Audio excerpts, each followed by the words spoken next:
qeybət niyə geniş yayılır? Çünki heç kəs əlindən tutub saxlamır ki, ay bala, danışma. Heç kəs özünü pis eləmək istəmir. Birinin sözünü danışanda dinən ki, danışma. Demirəm qışqır üstünə, dinən danışma. Pis adam deyil, yaxşı cəhətləri də var. Bir-birimizə belə mane olsa, təsdiqləyən olmasa danışan da olmaz.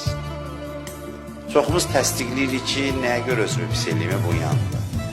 Amma Allah bək tutur. Deyir, sən də şərik oldun onu danışdın.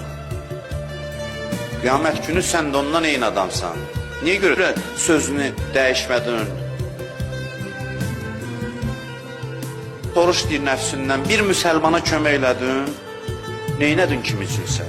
Sən yaşayırsan, bir adam faydalandı səndən, sənin varlığın cəmiyyətdə hiss olunur ki, sən birinə bir xeyrin çatır, özündən soruş.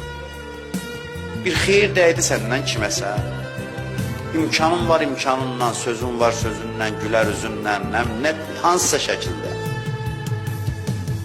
Bu suallar verəndə çox şey üzə çıxır, bilirsiniz, çox şey.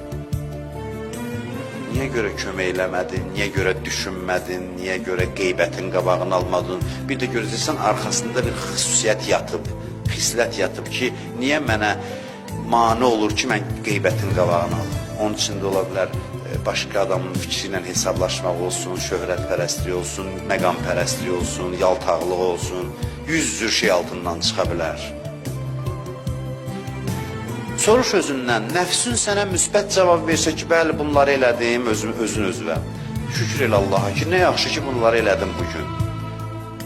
Əgər yox, desə ki, yox, eləmədim, istiğfar elə, üzr istə Allahdan, tövbə elə, hər gecə.